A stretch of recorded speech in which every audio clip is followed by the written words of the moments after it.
정치 지도자라는 게 어떤 이 비전이 있어야 돼요. 그리고 비전을 실천하는 실천력이 있어야 되고 때에 따라서는 결정할 때 결단력이 있어야 되거든요. 저는 그게 삼박자가 맞아들어야 된다고 보는데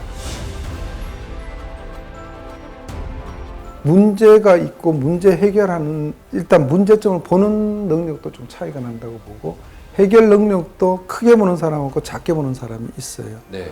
저는 그런 면에 있어서는 별로 뒤진다고 생각을 안 해요. 기본적으로 이 틀을 바꿀 때는 그냥 바꾸면 안 됩니다. 그런 면에서 대구가 지금 거의 중증이에요. 제가 볼 때는 거의 바닥에서 그냥 숨은 쉬는데 이게 일어서서 갈 수 있는 그런 체력이 안 된다고 저는 보는 거예요.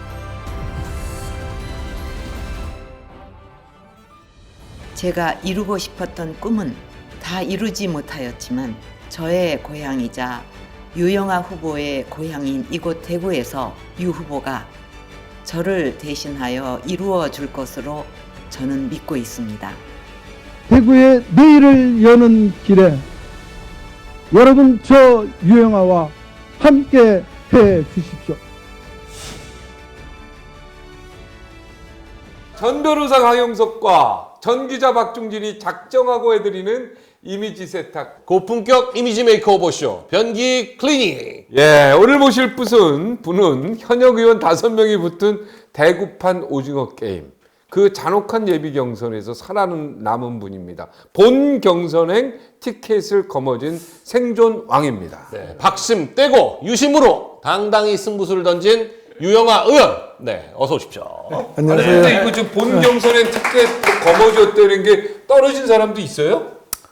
뭐 컷업되고 시끄럽잖아요, 두 분. 아, 그거? 네, 그거 빼고 이게 뭐 그럼 사실 그건 아니네. 네, 그래. 이게 6명인데 좀 그냥 6명까지 갔는데 이건 좀 아닌 것 그 같다. 다음에 4월 17일 이후에 4월 17일이 중요합니다. 4월 17일에서. 2명으로 줄어드는 거 거기서 살아남아야죠.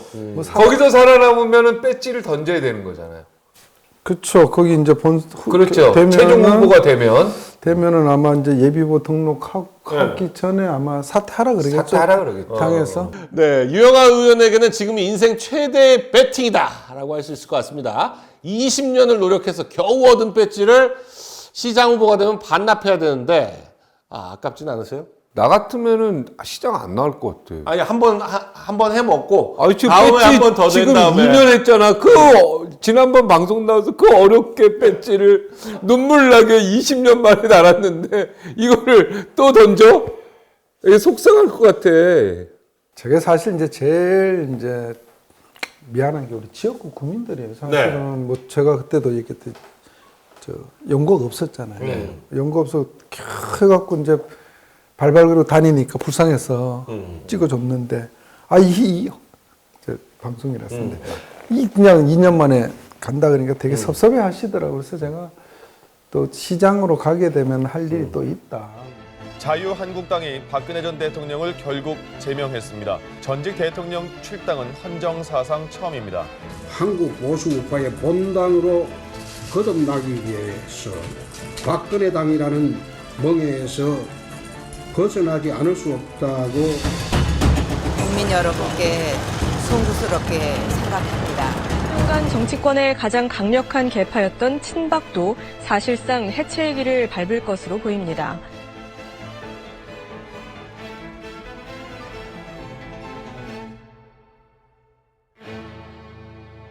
검사 출신의 원조 친박 유영아 변호사를 유일한 변호인으로 내세웠던 박근혜 대통령.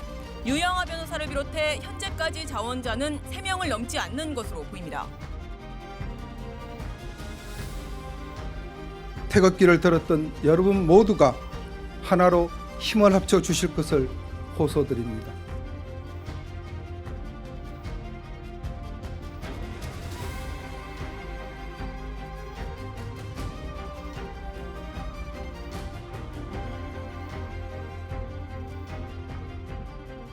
새로운 도전을 앞에 둔 우리 유영아 의원. 자, 오늘은 아무래도 고민이 대구시장 어떻게 돼야 되나 대구에 대한 아닐까요? 예. 그렇죠. 대구에 대한 고민이겠죠, 오늘은. 그 보통 보면 이제 이렇게 되죠. 뭐 행정 경험이 있냐, 의정 경험이 풍부하냐, 전직이 뭐였냐 이렇게 자꾸 물으시는데 네, 그렇죠. 제가 한마디로 딱 정리하면 그런 거예요. 이 대한민국 근대화를 산업화를 이끈 가장 중심에 계셨던 분이 우리 박정희 대통령이었었어요. 네네. 그분이 5.16 전에 뭐 하셨어요? 군인이었습니까? 뭐 경제부총리 하셨어요? 안 해요. 뭐 원내대표였어요? 안 했잖아요. 육선도 안 했고. 근데 그런 겁니다. 정치 지도자라는 게 어떤 이 비전이 있어야 돼요. 그리고 비전을 실천하는 실천력이 있어야 되고 때에 따라서는 결정할 때 결단력이 있어야 되거든요. 예전에 제가 이런 말 했나요? 칼싸움 할 때 칼집에 보석 많이 잡혔다 칼싸움 잘하는 거 아니다. 그렇잖아요. 맞아. 그런 거예요. 그런 얘기 했어요. 제가 했죠. 그죠? 태권도 단수 네. 갖고 싸우는 거 아니다. 네. 주먹은 타고날 때 센 놈이 있고 약한 사람이 있다. 네. 미안합니다. 너무 짰었어요. 근데 하여튼 그래서 그런 거죠. 이렇게 보는 시각도 다르고 그걸 어떻게 헤쳐나가려고 생각하는 것도 좀 차이가 있다고 봐요.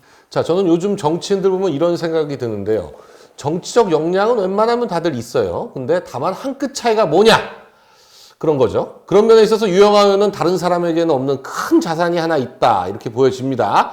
박 전 대통령을 정확히 22년간 옆에서 지켰던 일. 이건 누구도 부정 못하는 그 한 끗이 아닐까 싶은데요. 근데 22년은 맞아요? 맞죠. 근데 저 와, 지켰다 대단하네. 표현은 저게 조금 표현이 좀 달라요. 이제 우리 대통령께서 이 단어를 굉장히 중요시 여기시는데 제가 지킨 게 아니에요. 네. 그냥 옆에서 지켜봤다. 그냥 지키는 게 아니고 지켜봤다. 봤다. 옆에 있었다. 요 정도 표현이 정확한 거죠. 네. 그리고 물론 뭐 대통령께서 탄핵 당하시고 재판 과정에 거치고 사면 복권하실 때까지 옆에 사람이 없었으니까 제가 옆에 있었고 옆에 있다 보니까 해야 될 일이 있었던 거고 그리고 뭐 당연히 또 그건 해야 되고 뭐 그런 거지 제가 뭐 대통령을 지키고 무슨 호위무사를 했고 이거는 과찬이고 되게 겸손하고. 아니 그거는 진짜 그러니까 호위무사가 뭐예요? 마지막에 칼 맞는 거예요. 옛날에 모래시계 보면은 그때 이정재 씨인가요? 대신 뭐 딱 맞고 이렇게 마지막 하는 거 이렇게 맞죠, 그죠? 그런 장면이 있었잖아요, 그죠? 네. 그러니까 자기를 온몸을 던져서 막는 게 호위무사예요. 근데 자기 주군을 못 지켰다 그러면 옛날 사무라이들 뭐예요? 칼독하잖아요. 네. 그죠? 그런 거예요. 근데 자기 역할을 못했다는데 그게 호위무사가 맞냐? 실패한 경우는 용서가 안 되잖아요. 실패한 호위무사도 용서 안 되는 거예요. 저는 그렇죠. 그렇게 봅니다. 그래서 늘 그런 게 이유야를 막론하고 그냥 미안한 거죠. 죄송하고. 형이 지키질 거예요. 못했으니까. 그럼요. 그거지. 대통령을 지켰으면 제가 더 세게 얘기할 수 있죠. 못 근데 지켰잖아요. 정권이라는 게 누가 이제 대통령이 되거나 뭐 하면 사람들이 밀물처럼 쫙 밀려왔다가 또 끈 떨어지면 또 딱 썰물처럼 빠져나가고. 특히 박근혜 대통령한테 정말 모두 다 간슬게 내줄 것 같던 사람들이 뒤에서 배신하고 그런 비겁한 모습 볼 때 화가 많이 나고 그 이후에 좀 이렇게 얼굴 보면 생리가 이제 좀 그런 것 같은데 물론 이제 가치관 따라 좀 다르겠죠. 다른데 아니 정치는 보면은 권력을 쫓아가는 게 그게 맞아요. 사실 우리 박 앵커도 그렇고 여기 우리 강변도 그렇지만은 좀 영리하게 정치의 권력의 그 냄새를 잘 맡았으면 오늘 두 사람 전자 안 붙였을 거예요. 현자가 붙었을 거예요. 우리가 약간 후관이 약해가지고 약간 이게 배지를 달고 있어. 냄새에 맞는 게 좀 부족한 후관이 약해요. 거예요. 근데 하여튼 코가 막혀가지고 그래서 또 오래 살 수는 있는데 네, 오래 살 수는 있어요. 근데 사람마다 좀 다른데 이제 정치판이 조금 그런 게 좀 심하다고 저는 좀 느껴요. 그게 권력의 속성입니다. 권력이 멀어지면 춥잖아요. 네. 무섭고. 그러니까 어떻게든 권력 가까이 가서 따뜻함을 느끼려고 하는 인간의 본성인데, 근데 그런 사람들이 이제 계속해서 권력의 정점이 있고 권력 주변에 있냐? 저는 그렇게는 안 보더라고요. 제가 보니까 자연스럽게 도태되고 잊혀지고 멀어지고 그렇게 되더라고요. 그게 뭐 자연스럽게 그렇게 되니까 뭐 제가 대신 그분들에 대해서 이렇게 저렇게 말하는 건 적절치 않고 다만 본인들은 알 겁니다. 자기 하는 행동이 이게 떳떳했는지 이게 또는 부끄러웠는지 수많은 사람들이 지금 막 뇌리를 스쳐가시는 것 같아요. 뭐 지나가죠. 지나가고 이름이 여기까지 왔다가 들어가. 아니 사실 여기까지 확 올라왔다가 들어가는데 저 얘기 좀 해주세요. 가장 열받는 건가? 가장 열받은 사람. 지금 대구 선거 나올 그게 나중에. 나중에 제가 예전에 사석에서 그 얘기 안 했나요? 저 대통령 접견하면서 이렇게 말씀하신 거 다 받아 적어놓은 게 있다고. 그게 대학 노트를 한 7권. 그러니까 타이핑을 친 게 폰트 10으로 쳐갖고 줄 간격 거의 160으로 빡빡하게 쳤는데 한 480페이지 엄청난 분량이 한 2권 정도 나올 거예요. 근데 그때도 그거 말씀 출판해야죠. 아니 그렇게 얘기도 많이 했어요. 네. 성금 그건 주겠다고. 출판 안 하신 거죠? 지난번 해고를 안 내실 했지. 때도. 아니, 했지. 그때도 이제 이걸 대통령님 해고록은 좀 어떻게 보면 되게 부드럽고 어떻게 보면 이게 뭐지? 소위 양념이나 이런 게 있어야 되는데 그게 없다는 분들이 꽤 많았었어요. 그렇지만 대통령 성품도 그러시고 그 얘기를 하시면 지금 어쨌든 생존하고 계신 분들이잖아요. 그래서 당신이 안고 가고 당신이 묻겠다 그랬었죠. 저는 그걸 받아들인 거고. 근데 대통령께서 그렇게 얘기하시는데 제가 거기다 들은 얘기 고주할 뮤지할 선거를 책을 딱 냈다고 생각해 보세요. 그게 말이 되냐? 그래도 복사를 한번 해주세요. 아니, 지하철 아니야 걱정돼서 그래. 아니, 역사의 자료잖아. 지하 창고에다가 좀 하나. 제가 백업 파일 여러 군데 해놨어요. 네, 해놨어요. 네, 그래야 돼요. 백업 파일 해놔야 돼. 자, 이 박 대통령이야 뭐 원래 잘 표현을 안 하시는 분이라고 치는데 그러나 우리 유 의원님은 본인 감정에 또 굉장히 충실하신 편이에요. 불의를 보면 또 못 참는 성격이고 살기도 막 좀 품기도 하셨을 거고. 경기 클리닝에서 새로운 사람이 탄생된 듯한 느낌. 저게 그러니까 살기까지는 아니고 네. 그건 도끼. 그런 게 있죠. 이게 저게 왜 저럴까 하다가 어느 선까지는 참아주는데 이게 딱 넘어가면은 예전 같으면 이렇게 오라 그래갖고 이제 참교육을 시키는데 요새는 참교육 잘못 시켜도 큰일 나잖아요. 요즘에 큰일 그래서 나죠. 그냥 안 본다. 내가 넌 안 본다. 대신에 그런 얘기는 너가 정말로 없는 얘기를 만들어서 그렇게 하면은 잠시는 그게 세상을 속인다. 근데 반드시 그 대가를 받는다. 그렇습니다. 자, 그러면서 이제 사면 직후에는 오롯이 박 전 대통령의 건강 회복에만 집중했습니다. 그때 내가 이분 못 살려내면 나도 끝이다. 이런 생각 그때 건강이 진짜 굉장히 안 너무 안 좋았죠. 좋았죠. 막 나오실 때는. 사실 안에 계셔서 그러니까 복역 기간이 4년이 넘어가고 거의 5년 가까이 됐거든. 4년 9개월 정도 만에 이제 사면이 되셨는데 그때 삼성병원 나오시기 전에 진짜 건강이 굉장히 안 좋으셨어요.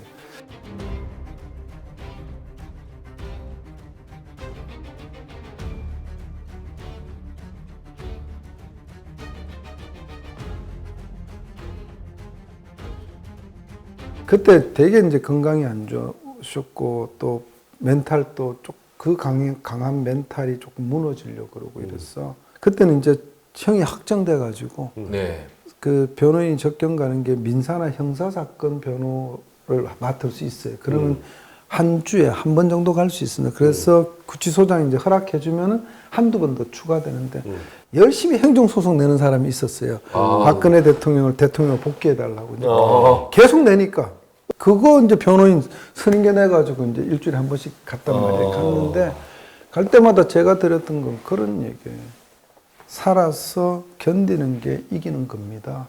저는 계속 그 말을 드렸던 거고 반드시 우리가 밝은 세상에서 가서 다 회복될 날이 저는 있다고 본다. 그래서 이제 그때는 진짜 변호인으로서 의뢰인을 케어하는 것도 있었지만 그보다 더 큰 거는 어쩌면 가족도 계시지만 사실 홀로 계신 분이랑 똑같은 분이고 그렇죠. 당시에 누구를 접할 수 있는 것도 아니니까 제가 여기서 만약에 무너지거나 하면은 대통령께서 무너질 수 있다 생각하니까 진짜 독한 건 제가 독하게 마음먹어요. 제가 아시잖아요. 허리 수술 2번 하고 이거 썰개도 떼내고 막 이랬잖아요. 맞아. 근데 그래서 끝까지 버텨야 된다고 생각한 거예요. 제가. 그래서 다행히 대통령께서 이제 사면되실 때까지 잘 견뎌주셨고 아까 이제 사면되시고 삼성병원에 제 기억으로 한 3달 거의 한 100일 정도 계셨는데 그때 나름대로 이제 병원 측에서 굉장히 집중 케어를 해서 어느 정도 회복은 되셨는데 그때만 그냥 남보기에 조금 회복된 것으로 보였지 안에는 굉장히 소위 말해서 우리 골병 든다 그러잖아요. 그런 정도였었어요. 그래서 처음에 나오셨을 때 보면 몸도 조금 이렇게 그러시고 약간 허리도 무정하고. 뭐 그렇죠. 그냥 그랬죠. 상태가, 그래서 지금은 이제 굉장히 좋아지셨던. 그러니까 원래가 100이라 그러면은 그때가 한 60 정도. 그럼 지금 한 90 정도 올라오셨으니까 되게 이제 본인 건강 관리 잘 하시죠. 저는 대통령께서 기본 멘탈이 진짜 대한민국 넘버원입니다. 아, 근데 그 동생들도 있고 가족이 있잖아요. 아, 왜 안 만나세요? 아, 그거는 제가 가족들 얘기는 지금 제가 하기가 좀 그렇습니다. 왜냐면은 입장들이 다 다릅니다. 본인들이 볼 때는 그런 거죠. 대통령 입장에서 이제 가족들을 대할 생각이 있고, 가족에서는 자기들 입장에서 대통령에 대한 생각이 있잖아요. 그게 이제 밸런스가 조금 안 맞을 수 있으니까 저는 지금 얘기해봐야 대통령 입장에서만 얘기할 수밖에 없어요. 그러면은 또 상대방들이 들었을 때는 일방적인 얘기라고 들을 수 있잖아요. 그래서 제가 말씀드리기 좀 어렵다는 거. 박근혜 전 대통령이 구속 수감 4년 9개월 만에 특별 사면으로 오늘 자정 석방됩니다. 탄핵에 앞장섰던 안민석 의원은 역사적으로 잘못된 결정이라며 법치주의 근간은 무너지게 된다고 했습니다. 박근혜 정권의 악랄한 탄압으로 말 몇 마디로 현역 의원을 감옥에 쳐놓은 사람이 사면이 되고 민주당 내에서도 공개적으로 비판 목소리가 나왔습니다. 대구 지역 일부 시민단체에서는 사면을 비판하는 목소리를 냈습니다. 대구 참여연대는 정의롭지도 공정하지도 않은 잘못된 정치적 처분이라며 사면을 강력하게 규탄한다고 했습니다.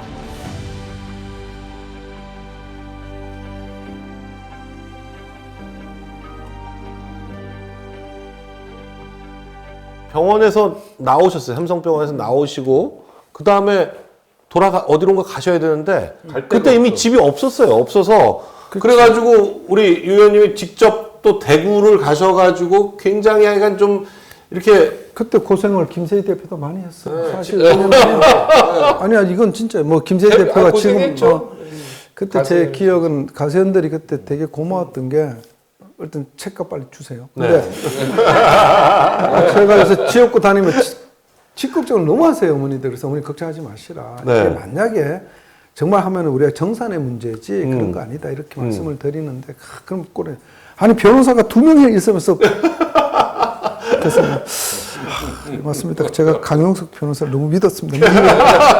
저한테 다 이제 그때 사실 이제 저는 집은 남겨둘 거라고 이제 되게 순진하게 생각했었어요.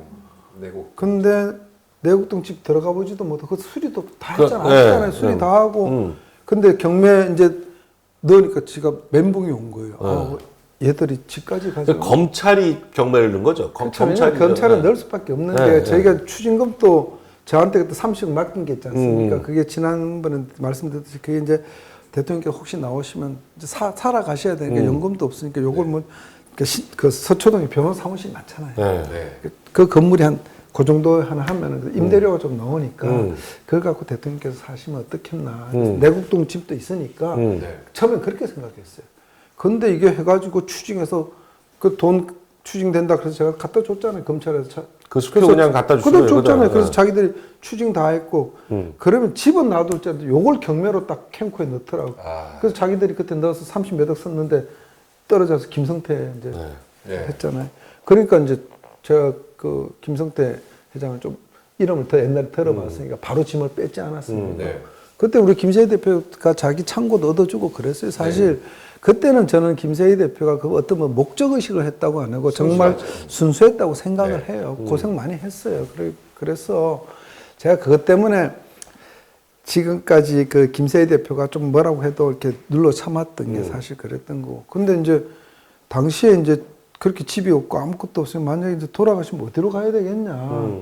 이게 이제 고민했었잖아요. 그래서 저는 대통령께서 서울에 계신 거다 그래도 대구가 정치적 고향이니까 달성으로 가셔야 되겠다 해서 말씀을 드렸죠.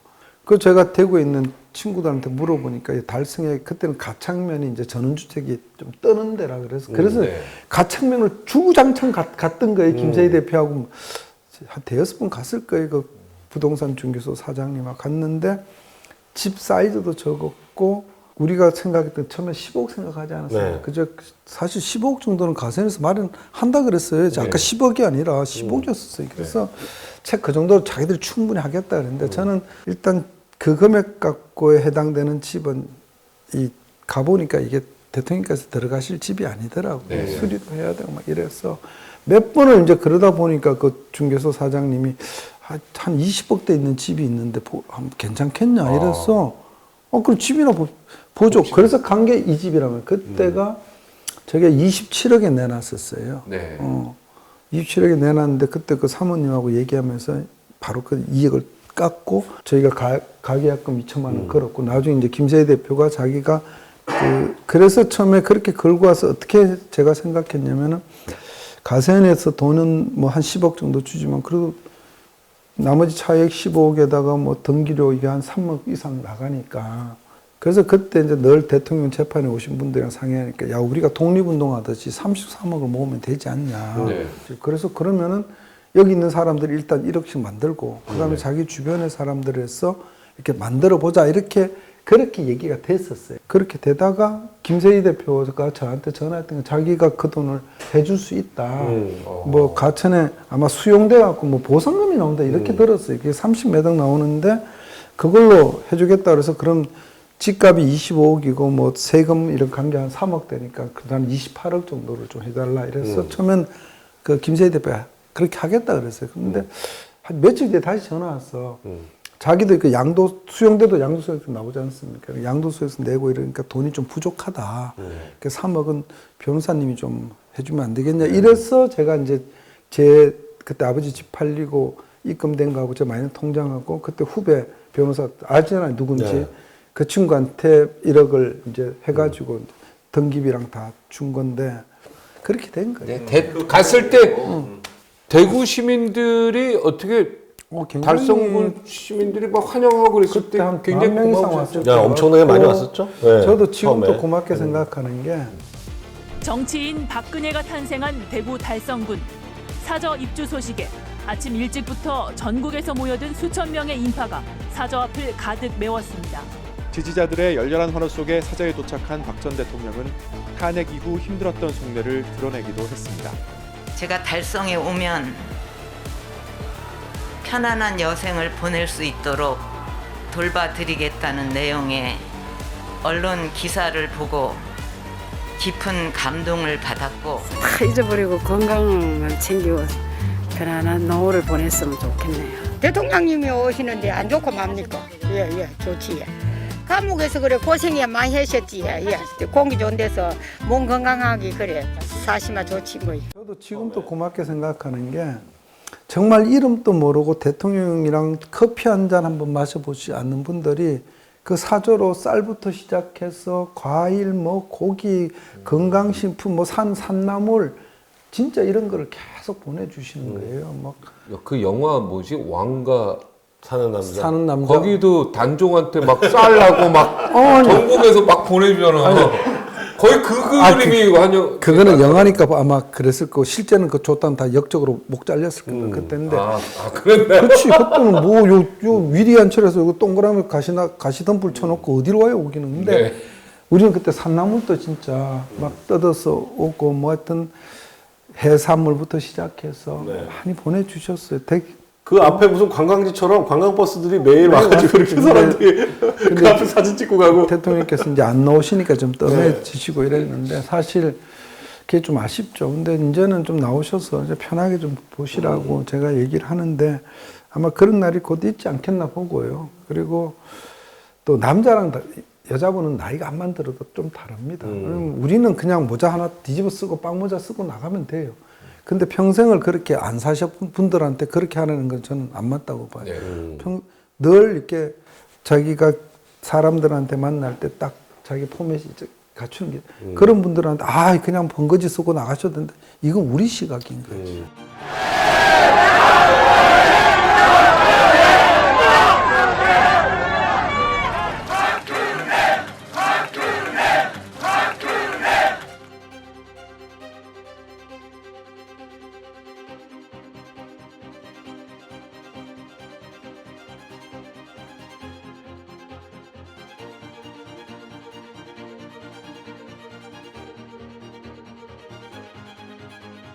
근데 요즘은 이제 계속 대구에 계시잖아요. 네.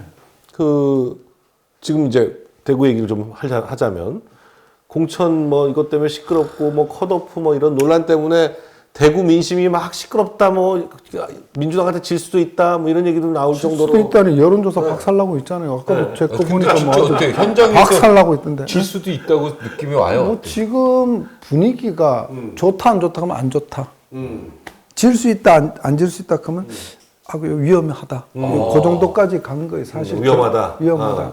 사실 대구 지금 끝인데 국민의힘이 끝이 아니라 보수가 끝이잖아요. 끝이죠. 그래서 이제 그걸 갖고 이제 어저께 뭐 김부겸 선배는 저는 이제 김부겸 총리가 이제 선배라는 호칭이 좀 익숙해요. 또 총리 안 붙인다고 욕하지 마세요. 하여튼. 근데 이제 뭐 하시면서 거의 훈계 쪽으로 얘기하잖아요. 뭐 대구가 뭐 국힘을 버려야 보수가 산다 이렇게 얘기하시는데 그렇게 대구에 애정이 있으셨으면은 그때 2021대 선거를 이제 주호영 선배하고 해서 졌습니다. 네.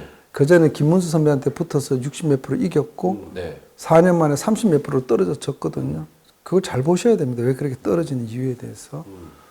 그리고 이제 본인 대구를 탁탁 틀고 저 양평에서 뭐 집 지어가지고. 그렇죠. 알고 뭐 내가 저 어디 주소까지는 얘기 안 하고 하여튼 양평에 어디 이제 집을 짓고 사시다가 요번에 이제 나오셨는데 근데 진짜로 애정이 있었고 진짜 지역 감정을 내가 타파하기 위해서 뭐 그렇게 오셨다 그러면은 21대 끝나도 저 같았으면 그냥 앉아 있었을 거예요. 대구에서. 네. 그러면서 다니면서 대구의 사정도 듣고 그 민주당 사람들한테 대구가 이러니까 좀 도와달라 이런 부탁을 하고 그랬으면 이분이 출마에 대한 진정성이 저는 있다고 봤어요. 안 그랬잖아요. 한 번도 대구 현안에 대해서 얘기를 안 했어요. 어저께 보니까 저 뭐 대구 통합을 반드시 하겠다 이랬어요. 정말로 그게 진정성이 있다면요. 지금 하시면 돼요. 민주당한테 가서 지금 안 늦었으니까 행안이 통과됐어요. 지금이라도 하면 되잖아요. 그렇죠. 지금이라도 하면 돼요. 그냥 해서 본인이 통과시키면 돼요. 선관위에서 4월 13일까지인가 하면은 통합선거에 지장 없다 그러잖아요. 그럼 누가 되든 우리 쪽하고 경상북도하고 하면 돼요. 하자. 우리 선거 끝났을 때 언제까지 하든지 아니면 여기 지금 우리 모여서 통합선거 하자. 야당은 야당끼리 후보 정하고 우리는 우리끼리 정해서 하자. 이게 진정성 있는 거예요. 뭘 기다려 지금 하면 되지. 그렇잖아요. 그러네. 아니 본인이 그 진정성 있으면 지금 다 해준다며. 지금 가서 그거부터 하면 돼요. 대구 경북 구민들도 다 원하잖아요. 도민들이나 그렇죠. 시민도. 그렇게 하면 돼요. 그죠? 그래야 그게 진정성이 있지. 자기가 당선되고 난 다음에 당선되면 합치고 안 되면 난 합쳐. 다음에 뭐 경북 지사하고 협상해서 하겠다? 거꾸로 하면 안 하겠다는 소리죠. 그러니까 그게 진정성이 있으면 지금 할 수 있단 말이에요. 오늘 3월 30일. 지금 하세요, 김부겸 우리. 지금 하면 돼요. 지금 하시면 되겠네. 저 정청래 대표한테 전화해가지고 이거 4월 13일까지 하면 되니까 바로 법사위 열어서 두들기고 그날 통과시키면 되잖아요. 국민의힘도 다 찬성하는 거잖아요. 그럼요.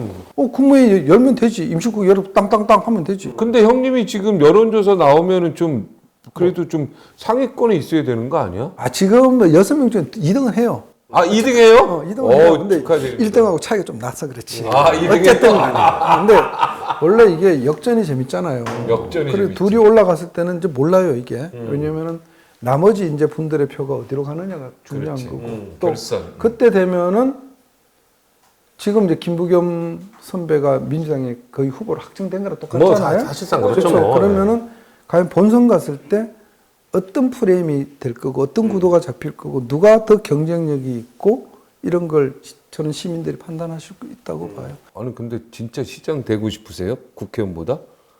국회의원이 더 좋다 그러던데 지금 사람들은. 이렇게 몸무게 2kg 빠지면서 애 장난 노는 것 같아. 진짜로 물어보는 거예요. 아니 여기 지금 좀 이따가 이거 뭐 쇼츠 따지면 우리 시민들도 보고 있는데 애가 장난 논다고 지금 돌아다니. 근데 지금 뭐 대구 민심이 그만큼 안 좋다 이런 얘기가 있는데 안 좋죠. 그건 당연한 거예요. 왜냐면은 욕은 안 해요? 욕하죠.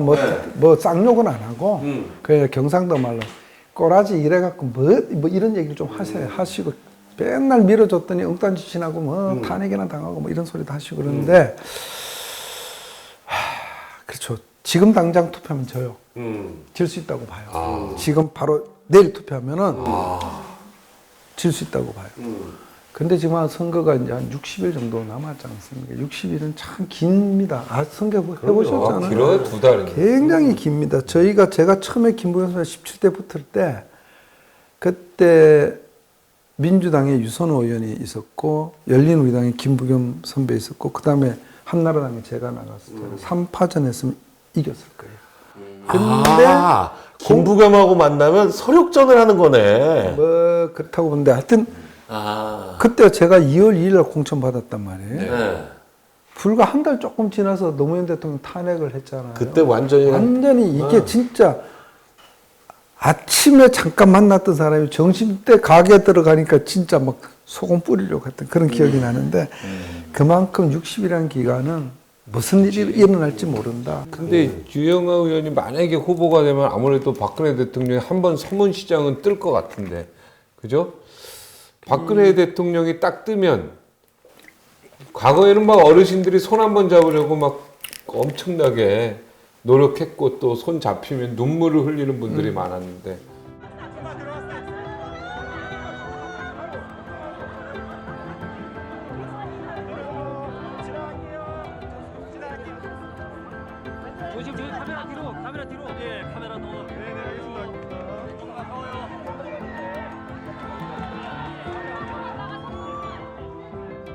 어떻게 그게 다시 재현될 확률이 만약에 나가시면 있을까요? 그렇겠죠. 지난번에 당연히 서문시장 가시겠지. 아니 뭐 서문시장뿐만 아니라 어딜 가셔도 그럴 건데 네. 지난번에 왜 김문수 네. 대선 때 저희가 서문시하고 진주 중앙시장하고 그다음에 울산에 가서 공항 갔었는데 세 군데 딱 가셨죠.